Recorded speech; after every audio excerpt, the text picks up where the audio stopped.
Welcome back to Sahara TV. My name is Rudolf Okonkwo. I hope you've been enjoying our program today. We have been talking about the national conference in different versions and different ways with people who have interesting opinion about that. We also had the opportunity to talk about the stampede in Abuja, which is something that is happening today, and we have the chance to discuss it with our Skype callers. Right now, we are going to go to our callers, and we have a lot of topics to talk about. So hopefully, if you want to join us, you can Skype in. We will talk about our national conference, the Stampede in Abuja, Ghana's 57th independence anniversary, which was last week. We want to look at Ghana and to see if there's something they got right that we in Nigeria did not. If we have the time, we talk about Gambia.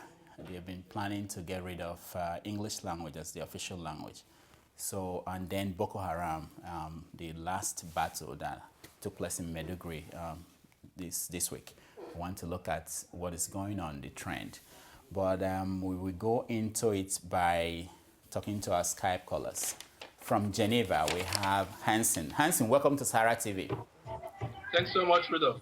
From South Africa, we have Ambrose. Ambrose, welcome to Sahara TV. Yeah, thank you. And from Canada, we have College-O. College-O, welcome to Sahara TV. Thank you, Rudolf. And we have Odebode. Odebode in Canada, is it? Yes. Okay, welcome to Sahara TV. Thank you very much, Rudolf.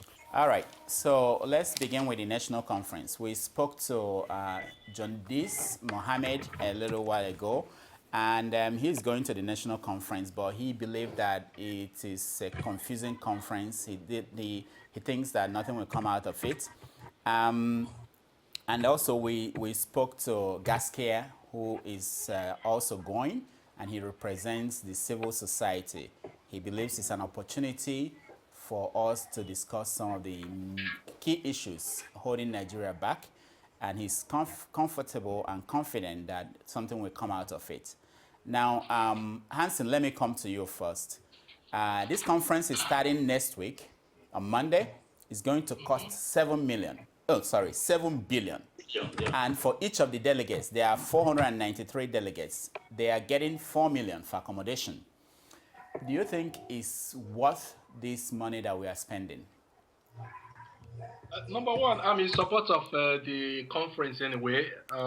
For example, I remember some time ago we had a discussion concerning this. College-O said something that I appreciate so much. He said that it's an opportunity, a platform for everybody to discuss. Okay, it's good. Okay, but the problem is that 7 billion is too much. Okay, giving each person 4 million just for accommodation, then how much for the feeding? For the conference will last how long, Rudolph? Well, at least more than a month. I'm not sure exactly the figure. They've not been able to say the exact date. Exactly, but even though if it's more than a month, the 4 million for each person is too much just for accommodation. It's too much. They are going to stay in a 5-star hotel. They're not going to stay in a Jegunle hotel.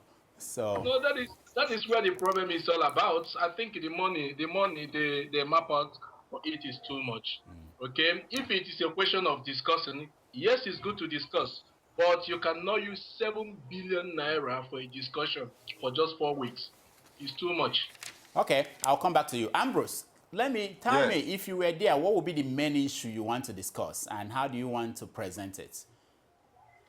I think Nigeria, we need to start from the beginning because the way I see Nigeria is not even, we are only individually empowerment, but in government, we are not even doing it now. You understand? So, like when Jonathan visited South Africa, the only thing we had is spending millions of dollars in hotels with the entourage.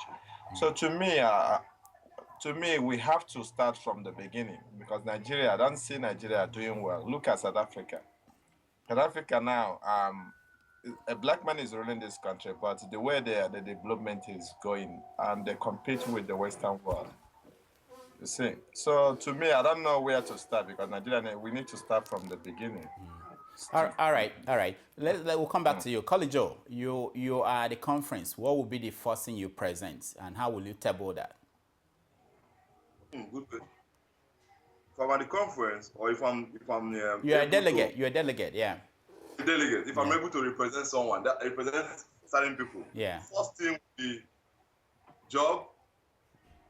That's one thing I'm going to do. Why are we discussing jobs in the inside the national conference?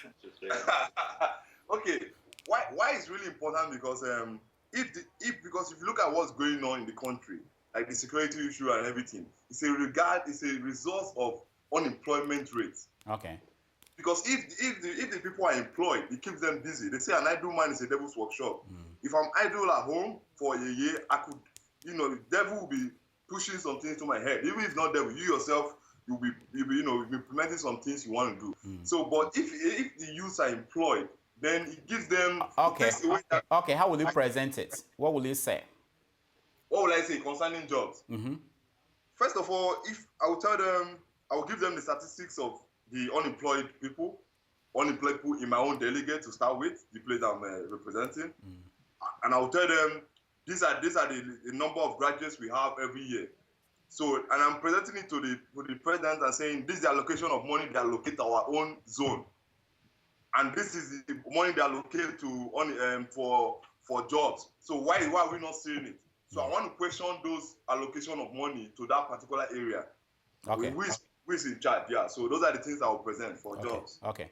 Odebode, there are big issues. There are small issues. There are big issues like whether we should practice federalism and whether we're doing it the right way.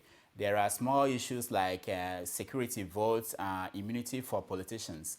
But what are the big issues you are going to push if you have that chance to be at the national conference? Thank you very much, Rudolf. Some weeks back, I have always expressed my feeling. First and foremost, if I find myself in the conference today, one of my topics is going to be fiscal federalism and our system of government. First and foremost, I keep saying it, and I'll be saying it in this program. The federal system of government we are practicing is an aberration. It's very, very wrong. We are heterogeneous society. Every society has its own culture, has its own religion, has its own norms and its own belief. We should emphasize on those things. I told you earlier, I don't see what is applicable in Edo State to be applicable in Sokoto. It's not done. An example I gave you was on Friday. I don't see if I'm in Sokoto on Friday where I should go to work. Rather, I should start my work from Sunday and end my work on Thursday. I give you an example. What I'm talking about now is, okay, come over here in Canada where I am now. I'm in the different provinces, Newfoundland and Labrador. The way we manage our system is quite different from where Corridor is. Corridor is in Ontario.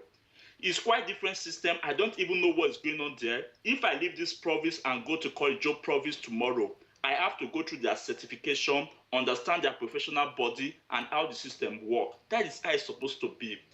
Fine, the federal government has a lot of revenue because oil from 12 nautical miles offshore belongs to the federal government, so it has a lot of resources. The federal government job will be to support states, will be to create enabling environment for foreigners to invest, will be to do great mega projects in which those states cannot do. Those are one of my major topics. Our structure, we need to reorganize it so that when there's a trouble in the two states, it should not affect the poor man in Sokoto State. That is why my number one issue. Okay, then let's now go to number two. I'll come back to you next time. Hansen, let me ask you, because this discussion is already on, even outside the conference. For example, this week, there are people from the northern part of the country who are pushing the idea that the oil in the south actually shouldn't belong to the north or belong to the north, essentially. What do you think about that idea? And do you think that the issue of allocation of resources is being pushed at the forefront of this conference? The problem is that I read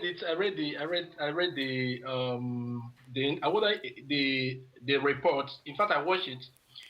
The problem is that is part of the thing that is causing trouble in Nigeria. Okay, the major issue we have, the main problem we have in that country. Some people sometimes they talk about corruption, so that corruption is the main issue.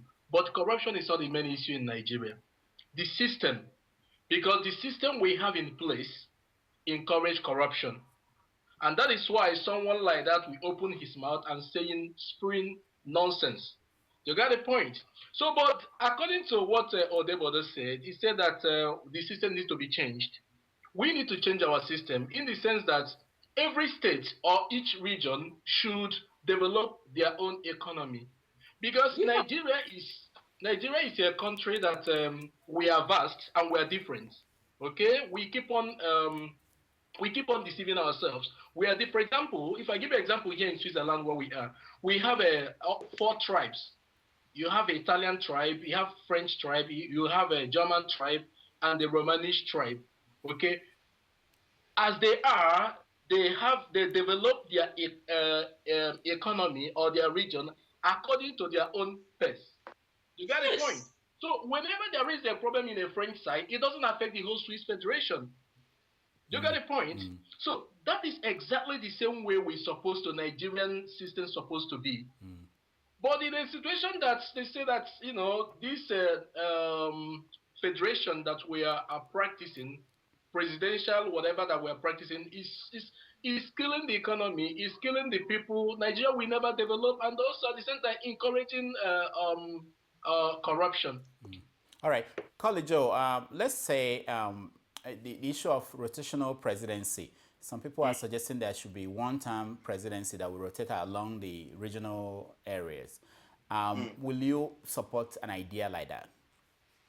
From time, Rudolf, I've been asking myself why did we even include something like the zonal presidential stuff in our constitution? No. Because do we have it in our constitution just to be right? Because everyone wants to say, oh, this is my turn to rule, and this is not my turn to rule. I don't support that, just to answer your question. Okay. Because that is what is causing this whole problem of the Northerners and the Southerners, and the middle belt want to rule, these people want to rule. That is all the thing generating this whole problem. And that's one of the things we have to discuss in the conference. We're not supposed to have that time like, oh, these people are going to rule. They just do it the way they do it everywhere. They practice a real democratical process. Everyone, if they vote you in, don't vote the person because the person is from your state. Vote the person based on the person's manifesto, on the person's platform. Not you voting the person, because this person is from the Yoruba side. Okay, it's his turn to rule. I think that's very wrong. I don't think democracy is practiced that way. Okay. Odebodo, let me ask you, the number of states we have in Nigeria, do you think they are all necessary, or should we reduce them? Yeah, Rudolf, that is a very, very good question. This number of states we have in Nigeria are totally unnecessary. But can we change it? The answer is no. There is no state today, Ekiti. Despite Ekiti being very poor, it can never tell you is willing to match back with Ondo. It's not possible. That is the truth. Because the godfathers in Ekiti, because the privileged one in Ekiti, they are the one that gets the revenue directly. So they won't want to go back to the old Ondo state. So it's not possible. Fine. These states have already been created, and the military started it, and the error has already been done. Fine. But we still have the regional system or the political zone system. This political zone system, let me go back to what Asi was saying. If you notice, that man that talked about the 200 nautical miles plus of crude oil actually belongs to the north. I'm glad that during the conference, none of his people could even applaud, because they know that speech was very, very terrible speech he was making. But what I'm saying is that I have discovered the way the North is structured. The North is actually structured to benefit from the federal system. Look at the man you interviewed today was telling you that there's 9 million people in Kano. And so, if there are 9 million people in Kano, they should be able to generate enough revenue to sustain themselves before the federal allocation comes. So you should not blame Bayelsa State that is less than 1 million and they have more than 200 wells in the state. It's nobody's business. So if you be producing millions because you believe in producing a lot of people and you think the federal government will be the one sourcing your revenue, it is going to be very wrong.